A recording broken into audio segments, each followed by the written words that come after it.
2024 সালের ছাত্র জনতার অভ্যুত্থানের হাজারো এমন চিত্রের মধ্যে এগুলো হচ্ছে কয়েকটি চিত্র।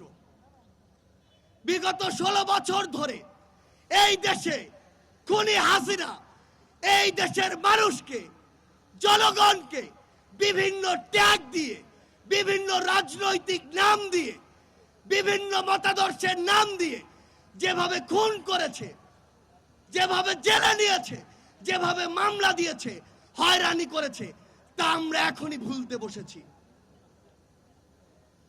আমরা বিগত 16 বছরে বাংলাদেশের সকল রাজনৈতিক দল বিভিন্ন সময়ে বিভিন্নভাবে তাদের বিরুদ্ধে বিভিন্নভাবে নামার চেষ্টা করেছি। আমরা কি সফল হয়েছিলাম?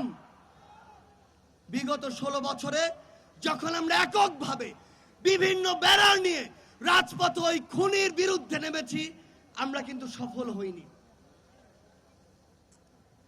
কিন্তু এই 16 বছরের জুলুম অত্যাচারের পরে সকল রাজনৈতিক মতাদর্শ, দল, মত, ধর্ম, বর্ণ, বয়স ভুলে গিয়ে যখন আমরা ঐক্যবদ্ধভাবে রাজপথে নেমেছি, খুনি হাসিনা দেশ ছেড়ে পালিয়েছে। কিন্তু খুনি হাসিনা দেশ ছেড়ে পালানোর পর এই নতুন বাংলাদেশে আজ কি ঘটছে সেগুলো আমাদের দেখা খুবই গুরুত্বপূর্ণ। এই নতুন বাংলাদেশে আজকে জেলায় জেলায়, থানায় থানায় বিভিন্নভাবে আমার যারা শহীদ ভাই, শহীদ পরিবার, আহত যোদ্ধা, তাদেরকে নিয়ে মামলাগুলো নিয়ে পলিটিক্যাল নেগোসিয়েশন হচ্ছে। আজকে টাকার বিনিময়ে মামলা লেখা হচ্ছে, টাকার বিনিময়ে মামলা উইথড্র হচ্ছে।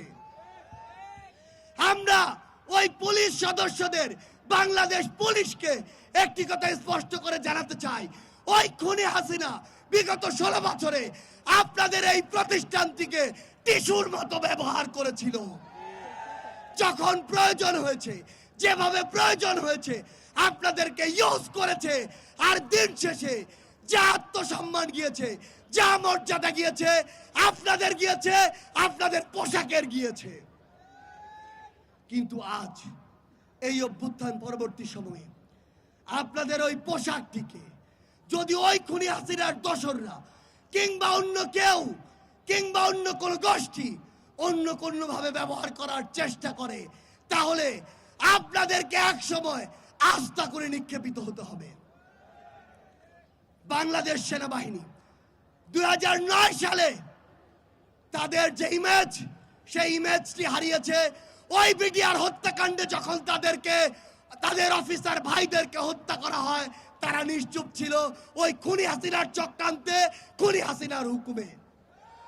ওই শাপলা চত্বরে যখন আমাদের ভাইদেরকে বিভিন্ন ট্যাগ দিয়ে উগ্রপন্থী বলে হত্যা করা হয়েছিল, তখন যখন বাংলাদেশ সেনাবাহিনী তাদের জায়গা থেকে ওই তাদের পাশে দাঁড়ায়নি, প্রতিবাদটি করেনি, তখন তাদের ইমেজের ক্ষুণ্ণ হয়েছিল।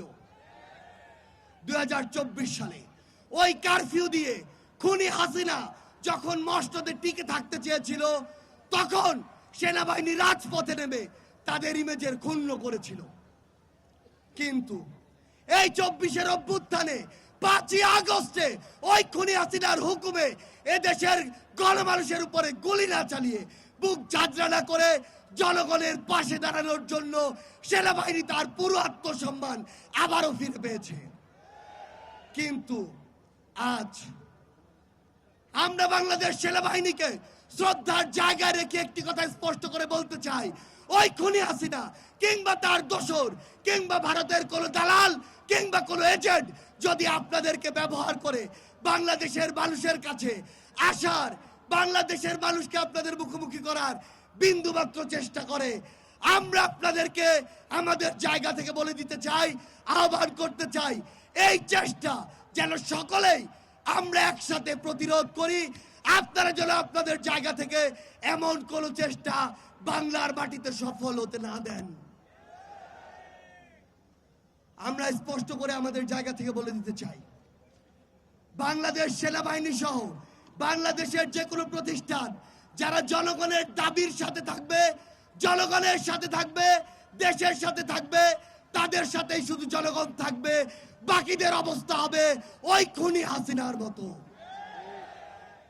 ভারতকে একটা কথা স্পষ্ট করে বলে দিতে চাই, ভারতের সাথে বাংলাদেশের সম্পর্ক তখনই হবে যখন ভারতের সাথে বাংলাদেশের সম্পর্ক হবে সম্মানের, যখন ভারতের সাথে বাংলাদেশের সম্পর্ক হবে সমতার।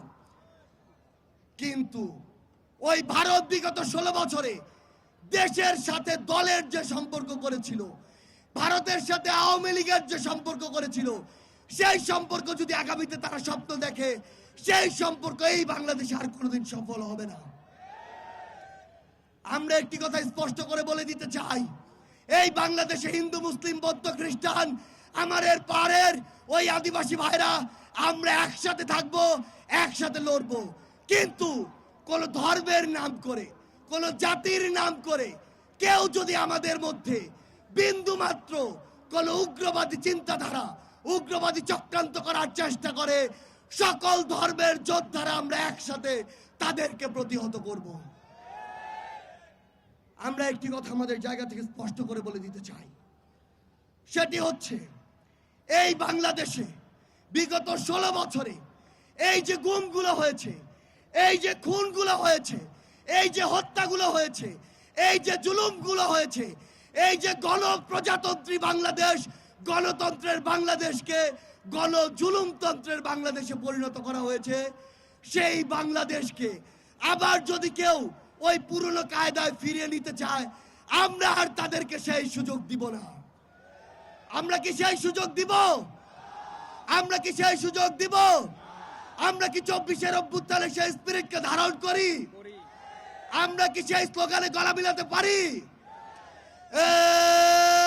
ফাঁসি ফাঁসি ফাঁসি চাই, খুনি হাসিনার ফাঁসি চাই, ফাঁসি ফাঁসি ফাঁসি চাই, খুনি হাসিনার ফাঁসি চাই, ফাঁসি ফাঁসি ফাঁসি চাই।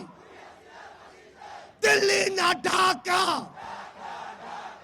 দিল্লি না ঢাকা, ক্ষমতা না জনতা, ক্ষমতা না জনতা, দিয়েছি তো রক্ত,